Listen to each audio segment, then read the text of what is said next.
And now, a warning. Oh, you did it, Andy. Very nice. So this just reinforces what I was just saying. Just look at your widgets and just kind of ask yourself, is this widget, in terms of the body of my text, is this widget somewhat related to that? Could I put it on a different page?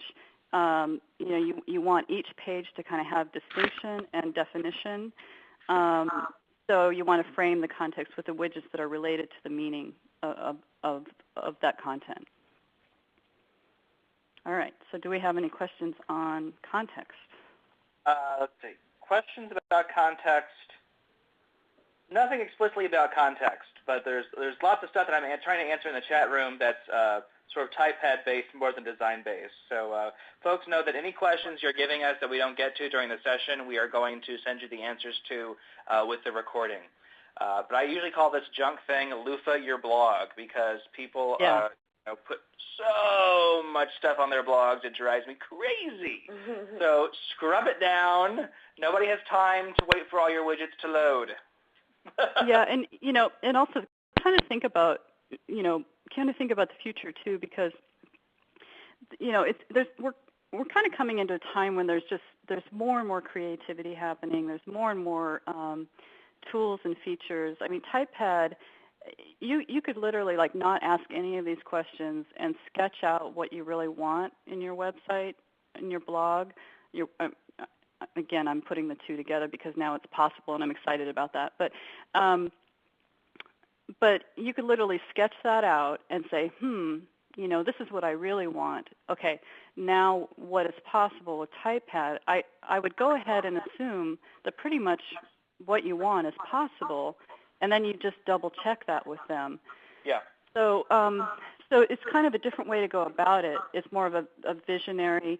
I was thinking about, pretty soon we're going to be seeing full pages of social media, where we can literally put we might even be able to do it now, where we can put our, Twitter deck right on the page there and be working, in our blog and in our site, and that this is kind of our whole hub, our whole space. And that's going to be a really good day when we can do everything, in one space, and then you just turn the page, and then you're in social media, and then you just turn the page, and now you're on a static page, which would be like being in the lobby of your business. Then you turn the page again, and now we're discussing something really important that day, so that your business brand is integrated. I would just keep trying to find all the ways you can to integrate. And then one question we had was about your favorite widgets. I did post the link to the widget gallery in the chat area, which is typepad.com/widgets. But for your design clients and your own design work, what widgets do you find that people really use the most? Well, I mean, there's the share this widget. There's stuff that is integration with social media, like Twitter this or share this to Facebook, post this to my profile. One widget I really like is called Link Within. It's at linkwithin.com, and it creates it adds related posts. So if I'm reading one post about something, it will suggest 3 other posts about that. Yeah, I'm sort of a minimalist, so I tend to, I'll put one widget that's social media related, and I'll do it kind of in the style that I think is realistic for my audience. If I want my audience to be reading the content more, I might have my one, the one thing I really like to use is every time I do a blog post, it updates on my homepage. Yeah. But that's through typepad and FeedBlitz, so that's not really an answer to the question. But then the other widgets I use are just my favorite things, like This American Life, or things that I think would be valuable to in the style of the blogs that I've created that would be kind of entertaining or valuable, as long as it's not flashing too much.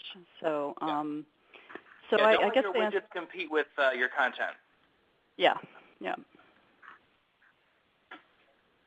Okay, so if we don't have anything else on context is just, just reinforcing the meaning of your content. Okay, so let's move on to balance and space then. Yeah.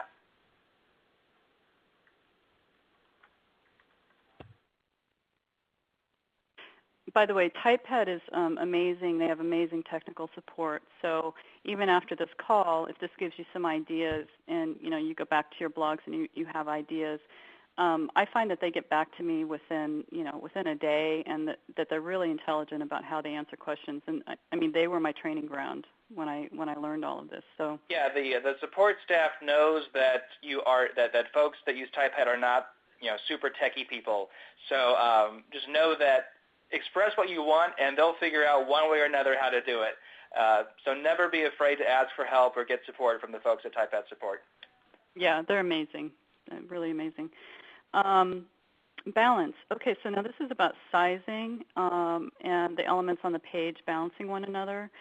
And Oh Joy is one of my favorite examples. For one thing, just the use of white space is really nice.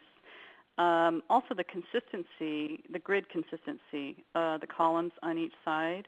This person thought about color. They thought about, the headers, the header color, and then the colors of the links.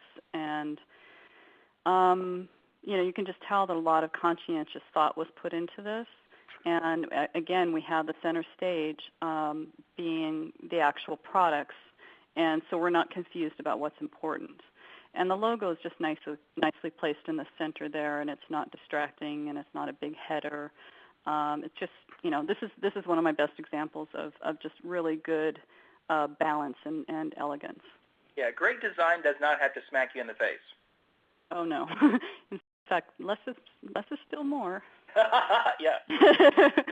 So Whimsical Bohemian. Now, this person is just one of the most creative people I've ever come across. But you can't really see it on this slide, but if you pull up her blog in a portable window, the header actually takes up about 3/4 of the browser window, which for somebody who's doing a lot of visual art like this, that she could almost get away with it, except that when you scroll down, you see all of this other amazing stuff.